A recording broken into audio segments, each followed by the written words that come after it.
Hello everyone. तर आज आपण बघणार आहोत self wedding guest full face makeup tutorial step by step कसा करायचा. आणि मी हा लुक क्रिएट करण्यासाठी जे प्रोडक्ट यूज केलेले आहे ते बेस्ट क्वालिटी तर आहेच, बट अफोर्डेबल रेंजमध्ये सुद्धा आहे. तुम्ही जर सेल्फ लर्नर असाल किंवा बिगिनर असाल तर तुमच्यासाठी हा व्हिडिओ नक्कीच हेल्पफुल असणार आहे. सो शेवटपर्यंत नक्की बघा. तर सर्वात अगोदर आपल्याला स्किन प्रेप करून घ्यायची आहे आणि नंतरच मेकअपला सुरुवात करायची आहे. सो फर्स्ट स्टेप आहे प्रायमर. आपल्याला प्रायमर अप्लाय करायचं आहे. अगदी एक डॉट घ्यायचा हातावरती आणि त्याला वॉर्मअप करायचं आणि नंतर आपल्या फेसवर अप्लाय करायचं आहे प्रॉपरली. आणि प्रायमर एकदम चेहऱ्यावर घासायचं नाही आहे, त्याची लेअर आपल्या चेहऱ्यावर राहिली पाहिजे. त्यासाठी अगदी हलक्या हाताने आपल्याला प्रायमर अप्लाय करायचं आहे. नेक्स्ट अप्लाय करायचे आहे आता स्ट्रोब क्रीम किंवा इल्युमिनेटिंग क्रीम. पण इथे काय झालं, मधातल्या मी 2 स्टेप विसरले आणि सरळ फाउंडेशन घेतलं आणि हातावर ठेवलं होतं. बट नंतर मला आठवल्यानंतर मी स्ट्रोब क्रीम अप्लाय केली आणि नंतर याच्यानंतरची स्टेप होती कन्सिलर अप्लाय करणे. सो मी आधी इल्युमिनेटिंग क्रीम म्हणजेच माझी स्ट्रोब क्रीम व्यवस्थित चेहऱ्यावर अप्लाय करून घेतली.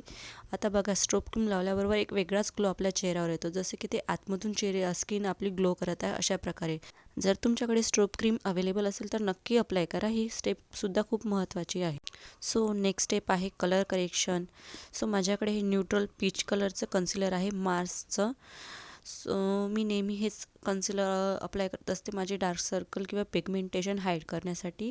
सो तोपर्यंत हे ड्राय होईल तोपर्यंत मी माझे आयब्रोज डिफाईन करून घेतले. आधी पेन्सिलच्या एका साईडने जे मला कोंब दिला आहे त्याकडून मी कोंब करून घेतलं आणि नंतर पेन्सिलने आयब्रोला शेप दिलं. जिथे जिथे गॅप्स आहे तिथे तिथे फिल केलं आणि नंतर परत एकदा कोंब करून घेतला. कन्सिलर मी ब्लेंड करायला घेतलेला आहे. सो आता ब्लेंडिंग प्रॉपरली करायची आहे. आपल्याला अगदी हलक्या हाताने ब्लेंडिंग करायचे आहे. आधी मी अंडर आय खाली केला आहे, नंतर माझ्या आयलिडवरती फिरवलेला आहे आणि नंतर आले मी माझ्या माउथ एरियाकडे आणि तिथेसुद्धा मी व्यवस्थित ब्लेंडिंग करून घेतलेली आहे. आता इथे मला एक टिप सांगायची आहे. आपण जे ब्लेंडिंगसाठी ब्युटी ब्लेंडर घेत असतो तो नेहमी ड्राय घ्यायचा नाही किंवा एकदम ओला घ्यायचा नाही. तो हलका वेट असला पाहिजे, म्हणजे तेव्हा ब्लेंडिंग तेव्हा प्रॉपरली होते. नाही तर एकदम ड्राय असला की सगळं प्रोडक्ट त्या किंवा ओलं असलं की सगळं प्रोडक्ट त्या ब्लेंडरलाच लागते आणि आपल्या चेहऱ्यावर काहीच दिसत नाही. सो आपल्याला ब्लेंडर नेहमी थोडासा ओला असेल असा घ्यायचा आहे. आता सरळ याच्यावरती फाउंडेशन अप्लाय करायचं नाही आहे.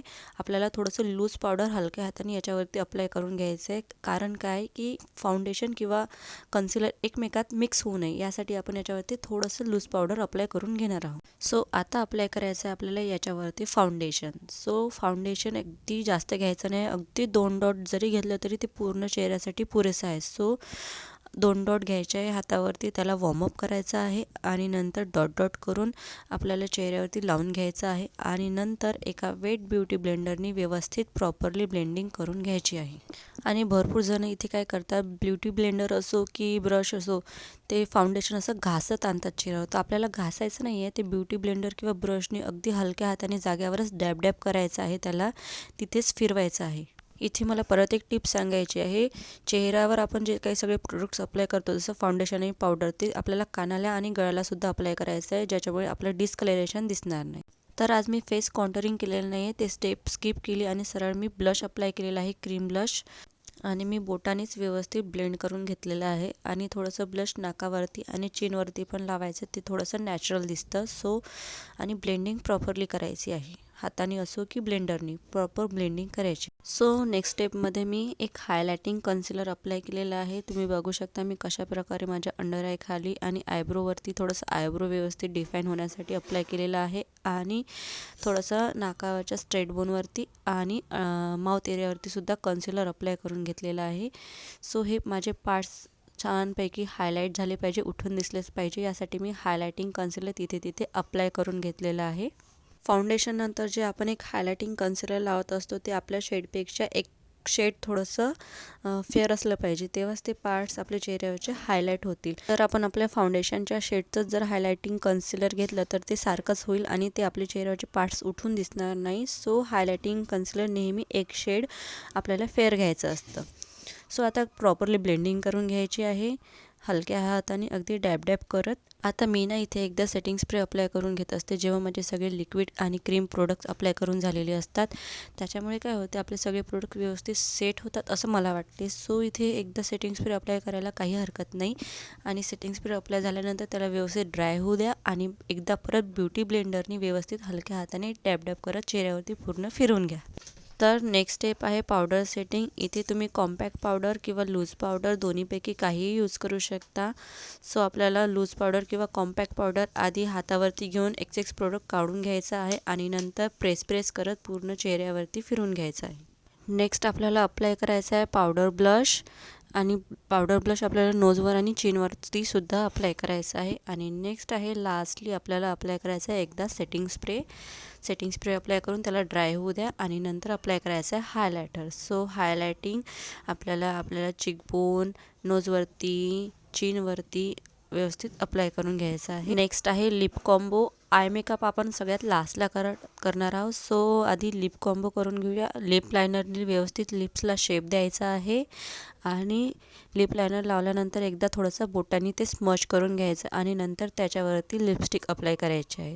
सो हे लिप लायनर लिपस्टिक अप्लाय करायच्या आधी लिप बामने आपल्याला लिप्स मॉइश्चराईज करून घ्यायचे आहे, नंतरच लिपस्टिक अप्लाय करायची आहे. सो इथे आपला बेस मेकअप कंप्लीट झालेला आहे, लिप कॉम्बो पण झालेला आहे. तर आता वळूया आपण आय मेकअपकडे. सो आय मेकअपसाठी मी सगळ्यात अगोदर एक न्यूट्रल कलरचा आय शॅडो घेतलेला आहे आणि ते क्रीजवरती व्यवस्थित ब्लेंड करून घेतला आहे. आणि त्याच्यानंतर एक मी डार्क ब्राऊन कलरचा आय शॅडो घेऊन तो आउटर कॉर्नरला घेऊन क्रीजवरती व्यवस्थित ब्लेंड करून घेतला. आणि नंतर एक व्हाईट आय शॅडो घेऊन मी माझ्या इनर कॉर्नरला लावून थोडासा हाफ क्रीजवरती लावलेला आहे. आणि नंतर एक साडीचा मॅचिंग असा स्काय ब्ल्यू कलर घेऊन तो सुद्धा हाफ क्रीजवरती लावून घेतलेला आहे.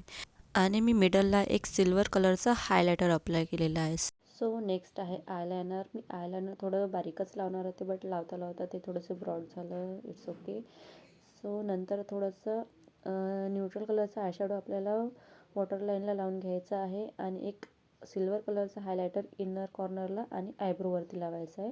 आणि मी न्यूट कलरचं म्हणजेच व्हाईट कलरचं काजळ लावलेलं आहे आणि नंतर अप्लाय केलेला आहे मस्करा. मस्कराशिवाय आपला आय लुक कंप्लीट होत नसतो. सो मस्करा अप्लाय करायचा आहे आणि लोअर लॅशेसला पण लावायचं.